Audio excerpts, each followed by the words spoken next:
Halo, assalamualaikum warahmatullahi wabarakatuh. Jumpa lagi dengan saya di channel seputaran handphone. Apa kabar sobat dan rekan-rekan semuanya? Semoga baik dalam lindungan ya.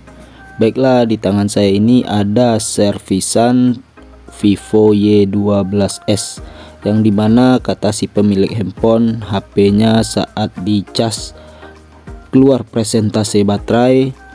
Lalu di saat dihidupkan handphonenya hanya mentok di logo lalu mati hidup, dan begitu saja ya teman-teman ya. Jadi handphone ini hidup mati aja teman-teman ya.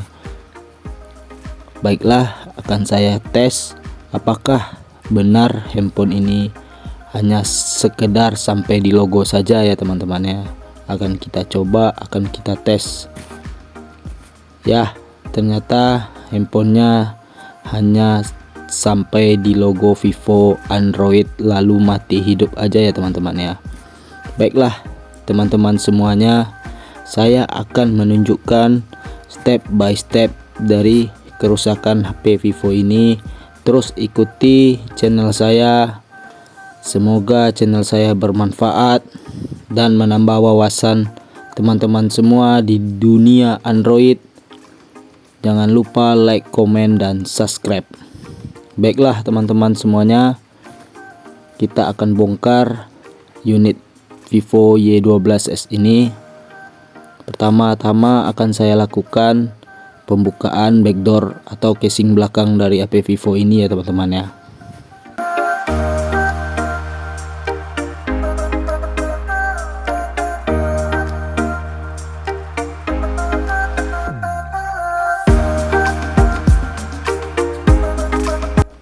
Baiklah, alhamdulillah backdoor dari HP Vivo Y12s ini udah lepas ya.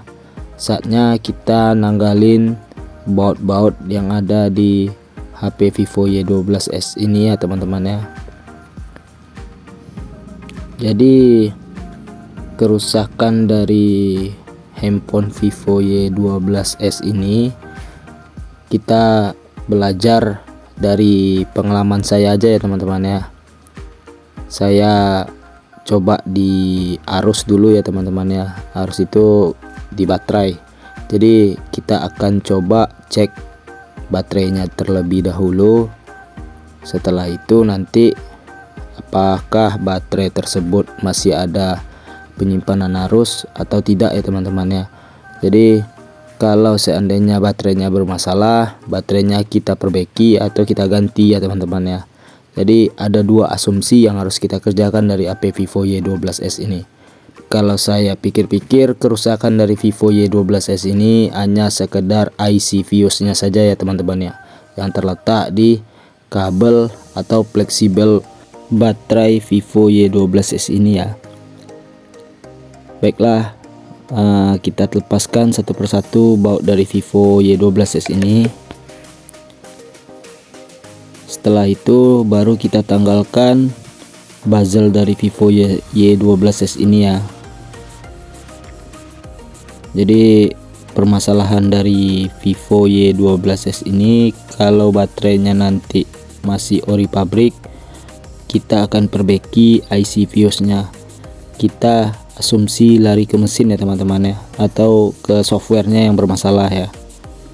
Baiklah, saya akan melepaskan bezel dari Vivo Y12s ini.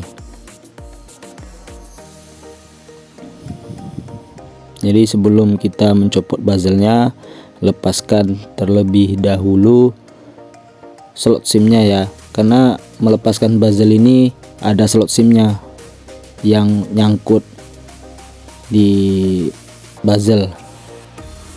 Jangan lupa ada kabel fingerprint, dan berhati-hati kalau membuka bezel dari Vivo Y12s ini karena ada kabel fingerprint.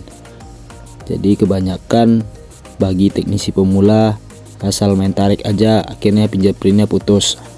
Alhamdulillah bezelnya udah copot dan ada sisa baut juga yang lengket di Vivo Y12s ini ya. Alhamdulillah ternyata baterainya masih ori pabrik ya teman-teman ya. Jadi kayaknya IC fuse-nya akan kita perbaiki. Baiklah teman-teman semuanya, sebelum nanti kita akan kerjakan IC fuse-nya, kita tanggalkan dulu baterainya, dan ada selotip anti panas yang harus kita buka dulu ya, karena IC fuse-nya terletak di fleksibel baterainya ya teman-teman ya. Dan saya ini untuk ngeteskan tombol on off, karena tombol on off itu kebanyakan pen atau karetnya udah pada copot semua ya teman-teman ya. Jadi kebanyakan seperti itu HP di saat pembongkaran, rupanya tombol powernya bermasalah teman-teman. Jadi saya merapikan untuk pembukaan selotip anti panasnya ya teman-teman ya, supaya nanti di saat baterainya kita bongkar, kita rapikan dan tidak nampak HP ini bekas ganti pengerjaan IC fuse ya teman-teman ya.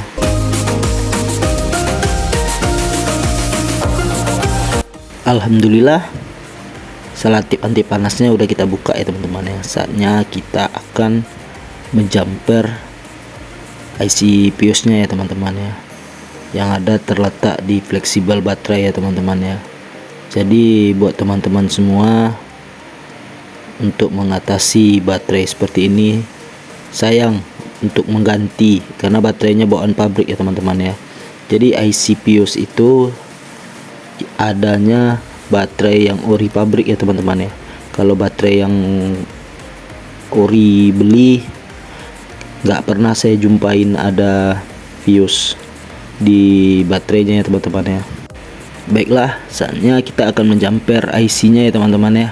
Jadi sebelum menjumper, IC-nya dicopot dulu ya teman-teman ya, karena setelah itu kalau tidak dicopot IC-nya, kita terkadang ada juga teman-teman IC-nya tidak dicopot dan jumpernya di atas IC ya teman-teman ya. Ada juga yang saya pernah jumpa seperti itu ya teman-teman ya pengerjaannya. Tapi kalau untuk saat ini saya akan menjumper IC fuse-nya ya teman-teman ya. Jadi terletak IC fuse itu ada kode ya teman-teman ya, kodenya LK.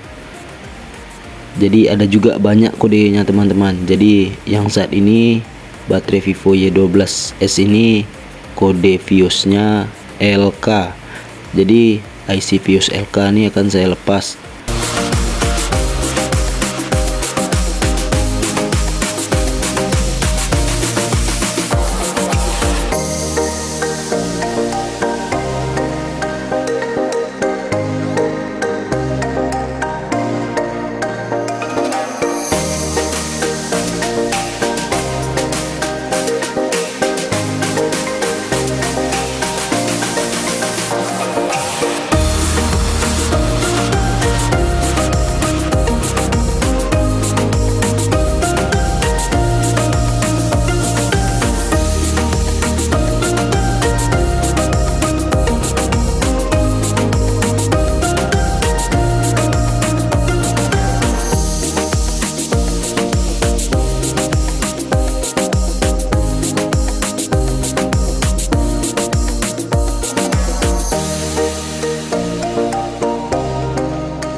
Baiklah teman-teman semuanya, kawat jumper yang saya gunakan 0,10 ya teman-teman ya, supaya nanti arus dari baterainya normal ya teman-teman ya.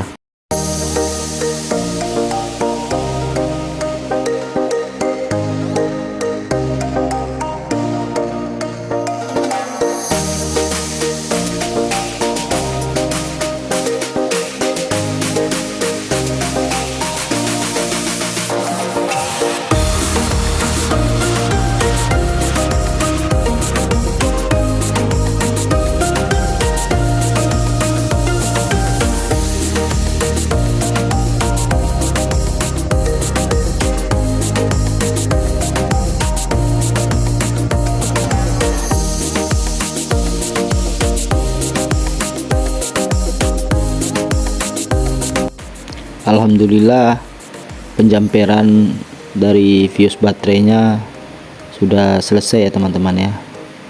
Saatnya kita rapikan selatip anti panasnya ya teman-teman ya. Ini selatip anti panasnya yang warna kuning ya teman-teman ya. Dan saya akan merapikan supaya di saat pembongkaran handphone baterai dari Vivo Y12s ini tidak nampak penggantian fuse ya teman-teman ya. Jadi sebenarnya mau dilepas pun selatipnya nggak masalah teman-teman, karena saya pengen kerja yang rapi ya teman-teman ya. Baiklah, kita akan tes apakah saat penggantian fuse ini HP-nya berhasil hidup atau tidak ya teman-teman ya. Saya akan ngetes untuk pengecasan dulu, apakah keluar presentasi baterai atau tidak ya teman-teman ya. Alhamdulillah presentasi baterainya keluar ya. Saatnya akan kita tes untuk hidup, apakah handphonenya bisa masuk ke menu atau mentok di logo seperti tadi ya teman-teman ya. Akan kita tunggu handphonenya booting. Alhamdulillah handphonenya masuk ke menu ya teman-teman ya. Dan di saat cas handphonenya dicabut, handphonenya tidak mati hidup ya teman-teman ya. Alhamdulillah handphone ini selesai dikerjakan dan IC fuse-nya sudah kembali normal. Sekian dari video saya, semoga bermanfaat dan menambah wawasan teman semua di dalam dunia Android. Assalamualaikum warahmatullahi wabarakatuh.